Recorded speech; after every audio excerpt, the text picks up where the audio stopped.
What's going on, everybody? Welcome to another episode of Eastern Current. Today, it's me and Cameron, and we're going to talk to y'all about our favorite wintertime lures, as well as flies. We're going to get into flies as well. Why we like to fish those, why we think they're productive in the winter months when it's colder and the fish can be a little more lethargic, and how we like to fish these different lures. So, if there's any time of year where you can, like redfish can get picky, and it's important to have like an arsenal of different types of baits to throw. And know what they want based off of how the fish are acting. Sometimes even before you even cast in there, you can be like, okay, I got to throw this or this. That's what we're going to get into today. That's what we're going to dial in. I've already had people asking and talking to me about picky fish, and so I think it's a good time to bring this this podcast up and talk about different options for cold wintertime fish, being trout, redfish, anything. So we'll get into that. First off, I want to thank our podcast sponsors. Eric Williams, Realty. He's a good buddy of mine. He loves to fish. He loves to hunt. He's got a YouTube channel, as well as he sells real estate, so land and houses. He's actually trying to help my wife and I find some land right now to buy and hopefully build on in the next year or two. So give him a check out on YouTube. It's Eric Williams Fishing, and I'll have that linked below. Also, I'll have his Realty website linked below. We also want to thank iStrike Fishing. They have the most incredible jig heads and jigs on the market. They work great for the way that me and Cameron like to fish and what we like to do. So definitely check out iStrike if you haven't. You're way behind. That's my dog whining in the kennel over there, so hopefully that'll stop. And then I also want to thank Marshwear and AFCO. Great clothing companies. Look good on the water. Look good hanging out on the streets. We'll go ahead and bring old Cameron Pappas on. What's up, dude? And he's wearing Free Fly, of course. I'm not sponsored. I'm not sponsored either. Let's get into it. So, what is your go-to bait? Like, well, or I guess that's a loaded question because there's so many options. But what are some of your go-tos in the winter months? I think for spinning rods or for spin gear, it just depends on like how spooky they are. I'd say if they're super spooky, like if the boat's getting anywhere close to them and they're immediately like fanning out and running away. I mean, a lot of times, and I've said this before on a couple different episodes, I think, but a lot of times just a gulp shrimp on a iStrike jig head or any kind of 1/4 ounce to 1/8 ounce jig head works really well for me. And I think the scent has a lot to do with it, as well as how you work it. Like, I don't work it fast at all if it's especially like a bigger group of fish, and if they're really spooky, I almost just like keep it in one spot and try and get it in front of the school and just try and predict where they're going to go, throw it 4 or 5 feet in front of the school and just let it sit in their path and just barely wiggle it on the bottom. And that works for me, I'd say, most of the time. Yeah. But the only thing that I don't like about gulp, and especially if someone else is throwing it and they're not used to like setting the hook immediately when they feel a bite, a lot of times the redfish especially will just like inhale a gulp to the point where it's just all the way back in their throats. So I try not to use them too much unless it's like a last ditch effort type of thing, just because it can definitely injure some redfish. Have you noticed that with gulps?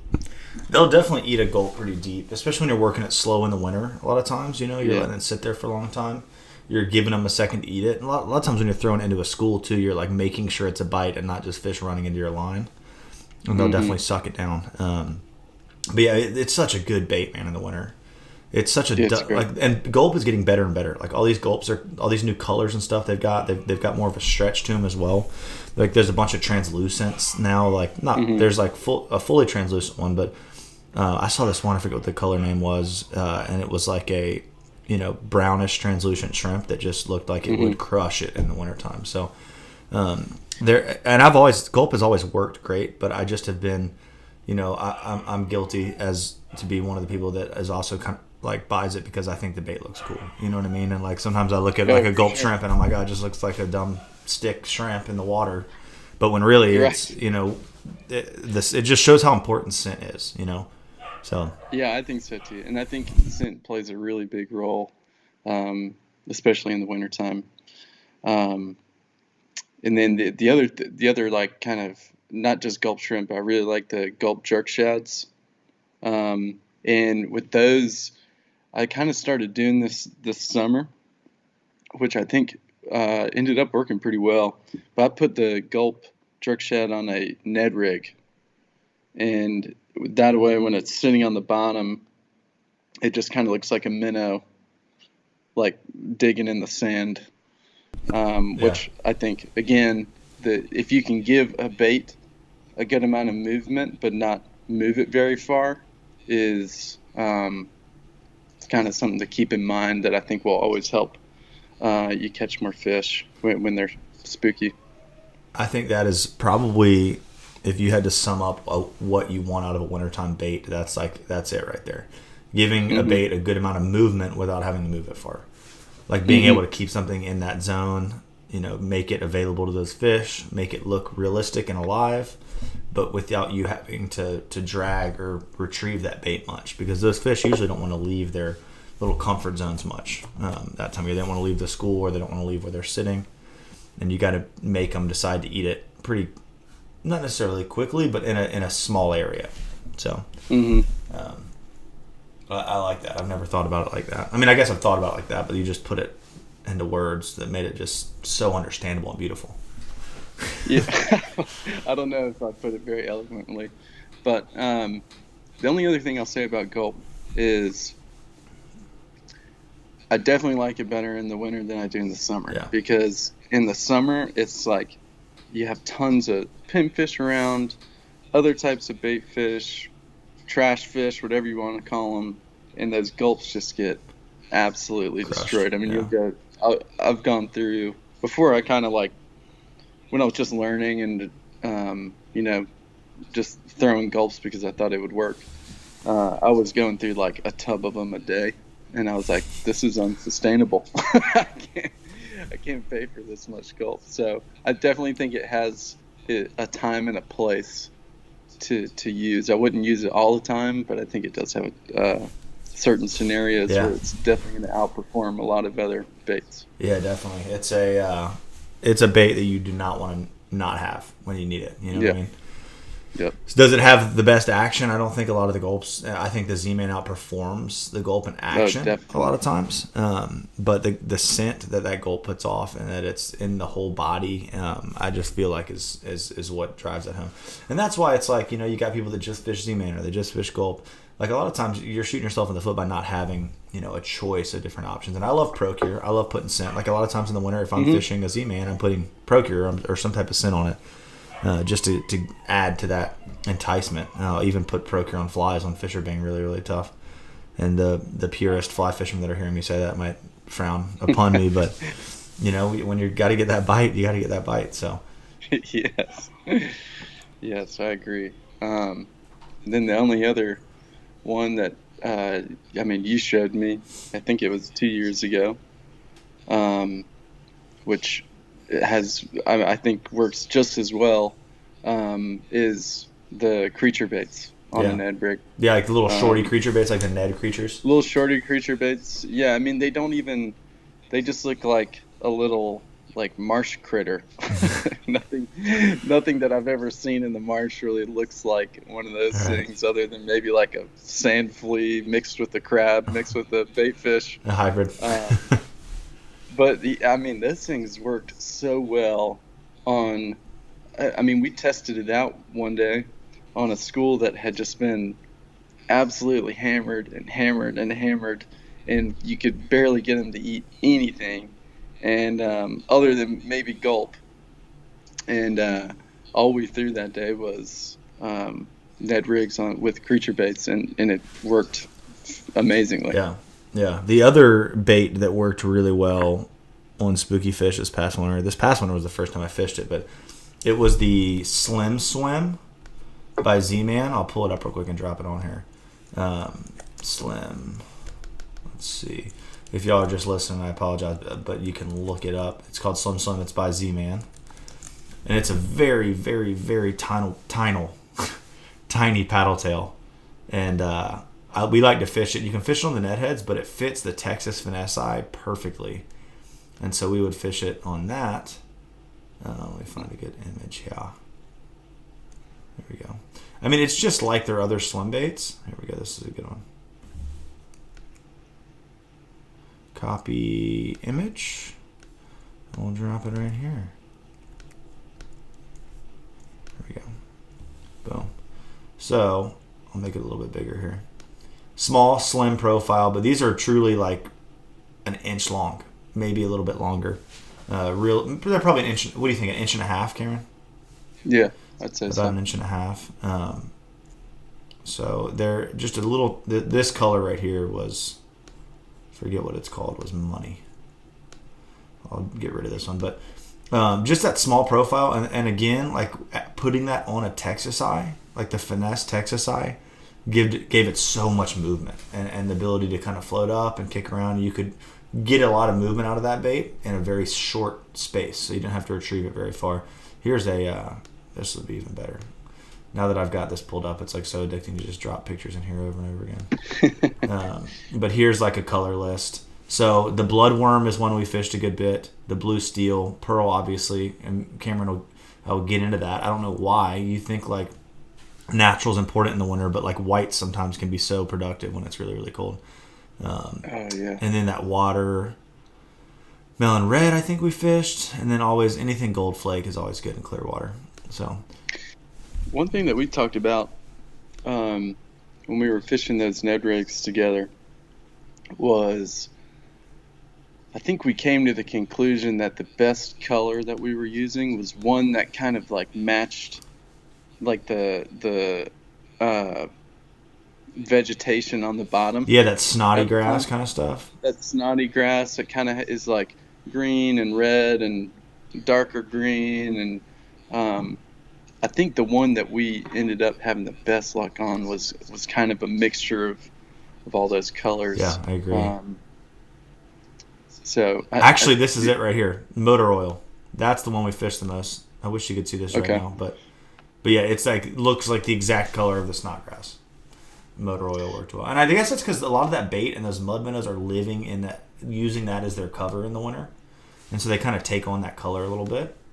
Mm-hmm. If you look at the baits, that what you see, and a lot of the baits are so dang tiny, like those little tiny fry that you see in the winter months. But yeah, just a great bait, and don't be afraid to fish on a Ned head either. They work great on the Ned heads as well. But that the finesse Texas eye was pretty money. Did you find a specific Ned rig head that you liked last winter? I did, and I can't remember the exact name of it or the size because they come in like crazy sizes. Yeah. It's when I'm ordering them online, I have like a hard time because I'm really bad about just like throwing away all my packaging because I just put it straight into a box. But maybe I can look it up. Yeah. And we could put a link on the video maybe. Okay. But it's a little bit bigger than I think the ones that we were using. And the wire is just a little bit thicker because on some of those Ned heads, they're really, really thin wire. And if you don't have your drag, if your drag's like a little too tight, it'll break the hook. Yeah. Fishing a light tipped rod is super important. A lot of give, light drag. It doesn't take much to wear the fish out when it's really cold. They'll fight real hard for a second while they're with the school, but just light pressure and you can get them to the boat. Definitely don't fish stiff rod tips and heavy drag with Ned rigs. You'll bend them out very quick. Yeah. And you can't really get away with a heavy hook on a Ned rig because the whole thing is wanting that bait to stand head down, tail up. Straight up.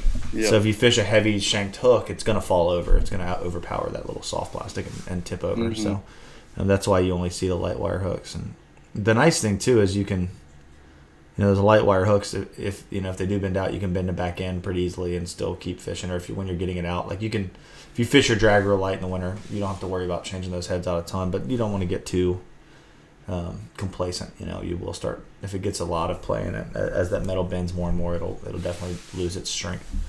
So Yeah. But yeah, that's a bait, man. I haven't thrown that yet this year, but it's such a money bait. It's great for trout too, like in boat basins and canals and deep water, low current areas where you can fish it and drag it across the bottom real slow. I know a bunch of dudes that catch some big trout on the Ned rigs, and especially those slims in the winter months. So all that big baits gets off the beach and gets gone, and they're munching on the little stuff. So Yep. Trying to think if there's any other soft plastics that we like to fish. We got the gulp, we got the different creature baits, and one thing too is I've found I start buying a lot of tackle off of Tackle Warehouse this time of year.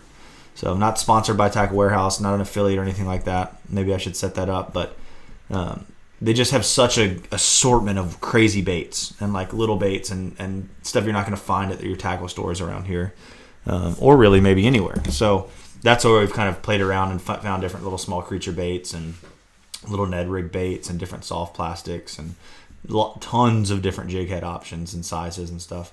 So definitely go check out Tackle Warehouse if you want to spend some money on some tackle for the wintertime. So I love Intercoastal Angler, but I will buy everything I can from Intercoastal Angler here in town. But there's a lot of stuff that I want that I can't get there. So that's when I go to Tackle Warehouse. Yep. So, well, sweet. Well, let's talk about hard baits. We've kind of jumped into the soft plastics. If anything else soft plastic wise comes into play. Oh, we'll do flies last. We'll talk about hard baits first. So I'll jump into that first. And that point that Cameron brought up of wanting to have a lot of action in your bait in a short area, that's another way that like these suspending hard baits really come into play. So if the fish when me and Cameron get on a school of fish in the wintertime, like first off, we're going to really, when we see those fish, is at first, before we even cast, we're going to know a lot about what we need to throw, whether it needs to be on the bottom or something kind of subsurface or mid-water column. So if the fish are real gray colored and on the bottom and scurrying around on the bottom, something that you can drag across the bottom like a soft plastic is going to be more important. But when we get into, a lot of times you get a couple warm days in the summer or in the winter, and these fish will start floating. They'll be mid-water column. They'll be right on the surface.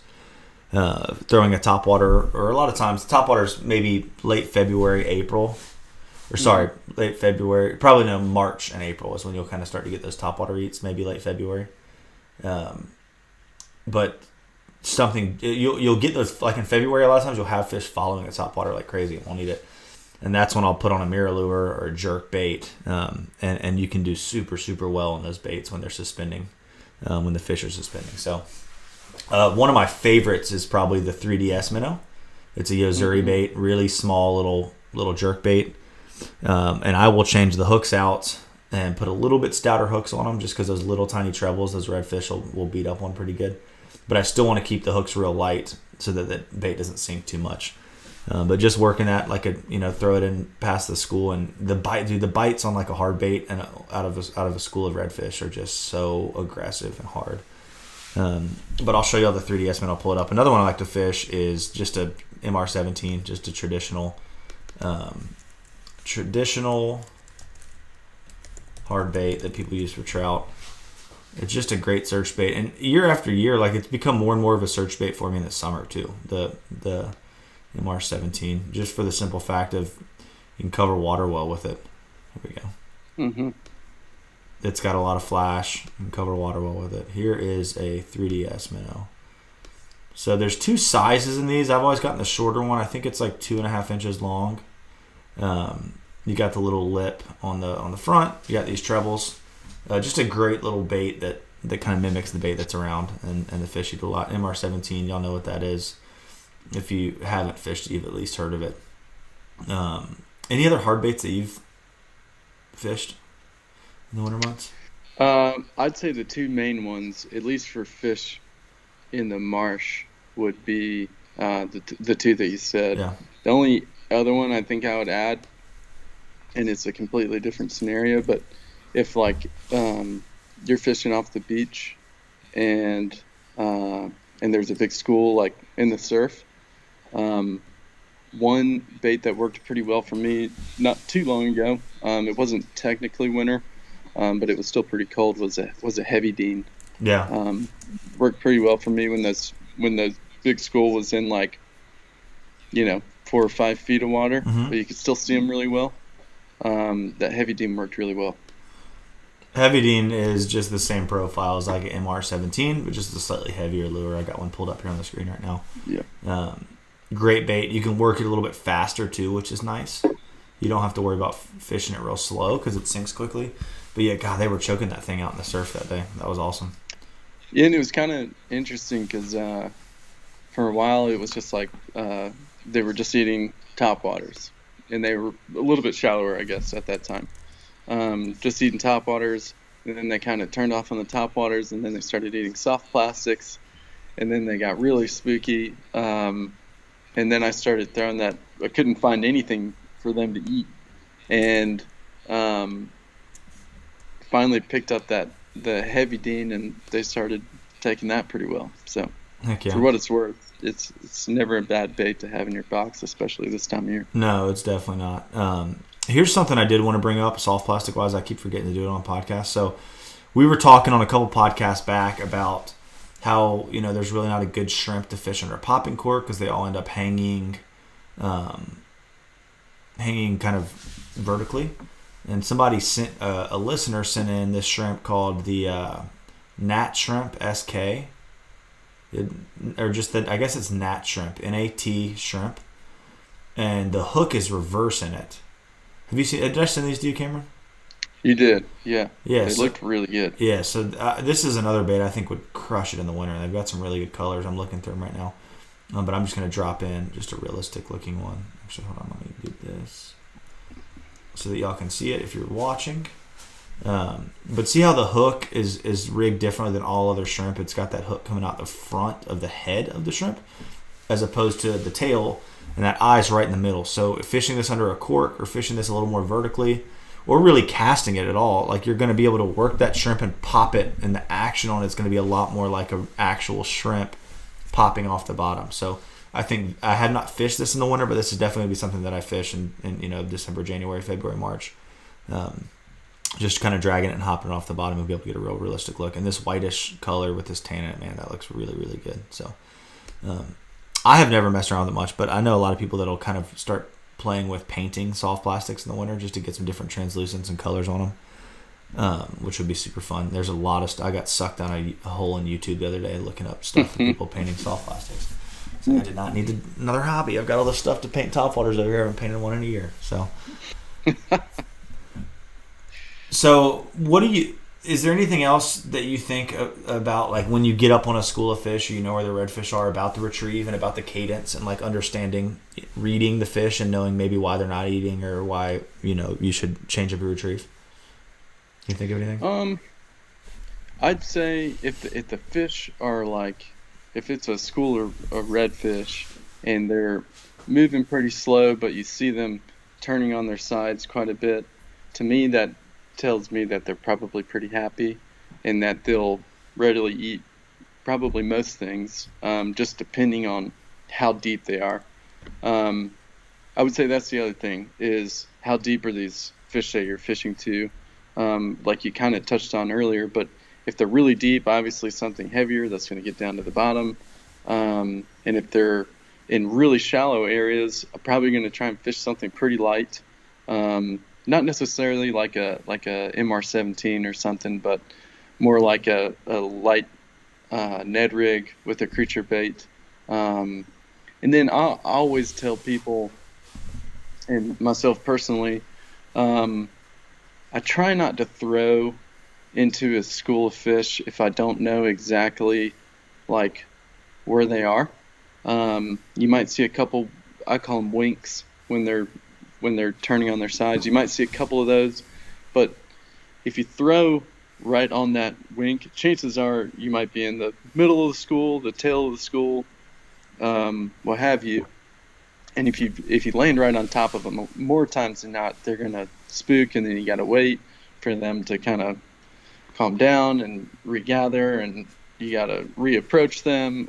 Yeah. So one bad cast can add a lot of time between fish call. One bad cast can add a lot of time. So, I mean, ideally, this doesn't happen all the time. I mean, given wind conditions and light conditions and so on and so forth.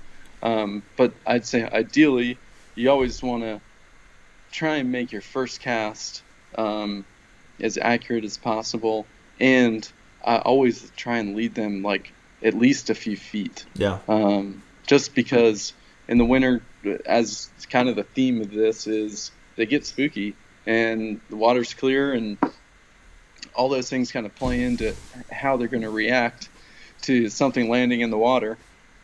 So I'd say throwing, a few feet in front of where they're swimming and just dragging it in front of them without spooking them is always going to be key. And that sometimes that takes patience, and that's always a really hard thing to do. But I think it pays dividends for sure. Heck yeah. And that's one thing that I struggle with a lot of times. Is you get up there and you see the fish, and my impatience a lot of times makes me want to cast, as soon as I see them. But man, it's so much more important to wait until you know exactly where that school is, where they're moving, put that bait or that fly or that soft plastic in the right place, and let those fish feel like they found it. That's the most important thing I feel like in the winter that sums it all up, is like letting the fish feel like they found the bait. Don't force it on them. Mm-hmm. When they feel like they were being productive and found something to eat, they're way more willing to eat it than when it's like, whoa, what's that bait fish doing right in my face? So it's just something to think about. And again, there's some days where they're so fired up they don't care at all. As soon as you land something, they're turning to come up and eat it, which is enjoy those days because they're more and more rare. But few and far between. They're few and far between these days. Yeah, finding a happy school is tough. It's tough. Yes. But yeah, so. Let those fish feel like they found it. I can't stress that enough. That's really the kind of the key to getting them to eat. So, are there any colors specifically that you like to fish, or would you just kind of more so go to those natural colors that look like what they're? Because I know you like to fish white a lot as well in the winter. I do like white a lot in the winter, but I just think it to me it depends on like water clarity, as well as the bottom. If you're fishing crystal clear water and over sand, I would say the more natural the better. Yeah. If you're fishing like tannic water, kind of like tea colored water, something with a little bit of kind of matching that water color a little bit doesn't hurt. Yeah. But as far as colors are concerned, with like creature baits, I think kind of like what we talked about, I think matching that vegetation is not a bad idea. And but yeah, white to me is one of those colors that kind of works in anything. And I guess that's about it. I'd say matching the watercolor as far as the realisticness, that's not a word, but of the bait, and then if it's dirty water, probably using a little bit darker colored baits. Okay. Yeah, I would have to agree with that. Just kind of keeping it natural in the scenarios that you're in is pretty crucial. All right, well, let's talk for the last little bit of this podcast. Let's talk about flies that we like to throw in the wintertime and why they are productive or why we choose those. I'll let you go first. You've been tying so many flies lately. And also, before we even get into this, if y'all are into fly fishing and like fly tying, you need to go check out Cameron's YouTube channel. He's put together some awesome videos, very informative of different flies that he likes to fish here in North Carolina that work from Florida all the way up to the East Coast for redfish, speckled trout, pretty much anything that we can target on the fly. I've watched a lot of fly tying videos on YouTube, and I have not seen one that's put together better than the ones that Cameron's been doing. So go check that out. And it's Blackbird Guide, right? Blackbird Guide on YouTube. Mm-hmm. Blackbird Guide. Yep, Sweet. That's it. Go give him a subscribe. I appreciate that. For sure. Don't smile. Don't smile. There's only a few on there right now. I think there's only 3 so far, but I plan on adding. Yeah, that crab you just did, you've got to put that crab on there. That thing's awesome. Oh, the crab. Yeah. But yeah, I'll just paraphrase this that I'm not the best fly tyer in the world by any means, but I do know how to tie some flies that work. Yeah. And So that's just sharing some of those patterns and patterns that are already, also famous redfish patterns, and just kind of breaking down how to tie them and whatnot. But as far as fly fishing is concerned in the winter, I mean, to me, it's probably my favorite time to fly fish for redfish, just because who doesn't like trying to throw a fly into a big school of fish? It's a little bit easier as far as like accuracy is concerned. You don't have to, generally, you're not fishing to a single most of the time, so your accuracy doesn't have to be like perfect. Casting distance, I think, can definitely play a part. Yeah, that's the hard part about the winter game. Is like in the summer you can get way closer to fish. Yeah. But in the summer you've got to have like or the winter like a pretty long cast to really play.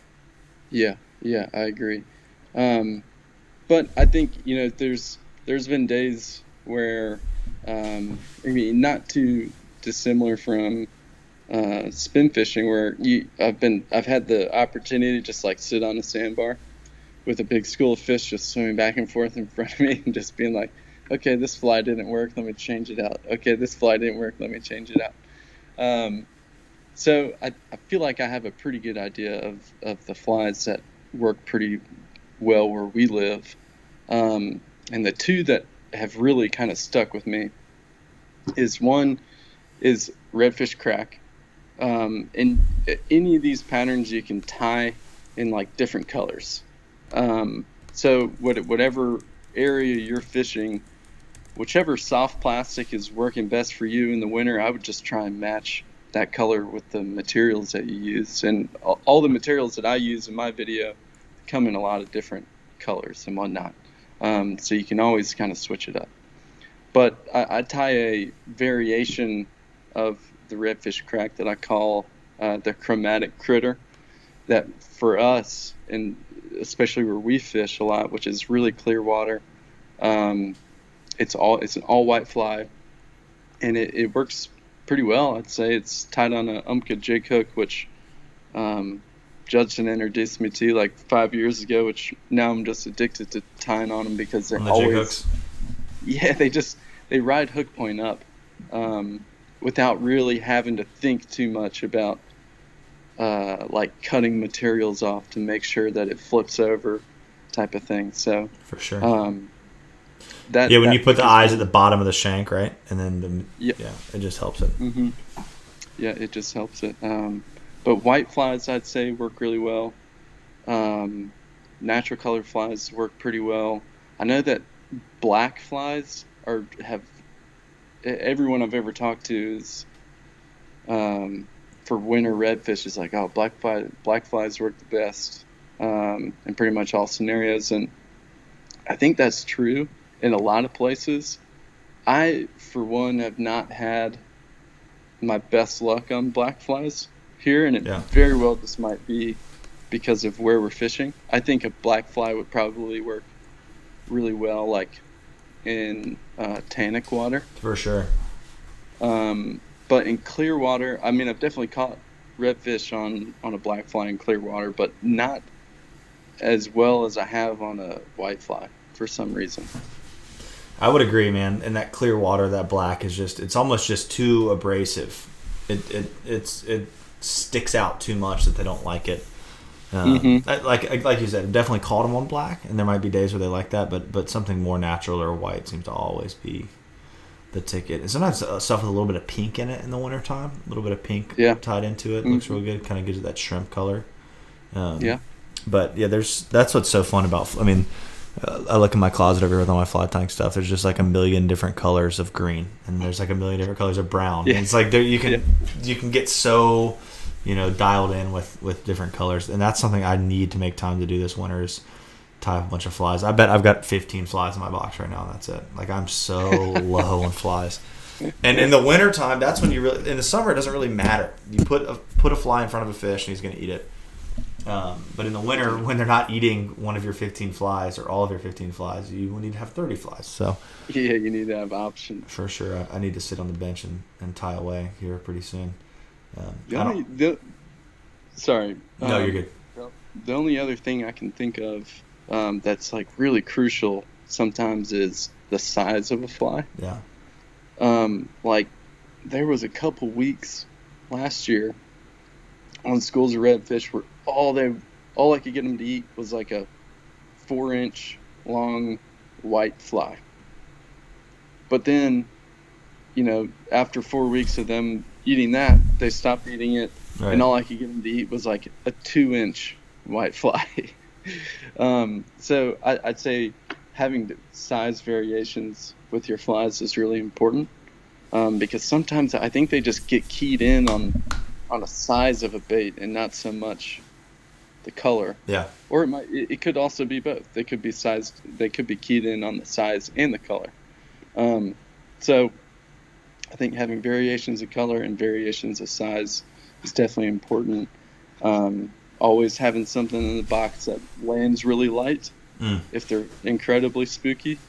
Like I remember you and I went once last year, and I tied all these flies that I was excited to use, and like the goal was that they were going to be really light flies and they would be good for spooky fish, and like half of them wouldn't even sink because they had too much material on them and little bead chain eyes, and they wouldn't sink. But one of these flies I tied that was like super ugly. I mean, all it was like cactus chenille and I think some craft fur, and that was like it. But it was teeny, and it was pink and white, and I swear you could barely see it in the water, and that was the fly that ended up working the best. Yeah, that's funny. Yeah, sometimes like little albie flies work well. Just little small bait fish flies work so well. I mean, that's really what the majority of what they're eating is. Warmer days, they'll definitely eat mud crabs. Like I think that's what gets them through the winter is when that water temperature warms up a little bit, and they can eat the mud crabs out of the oysters.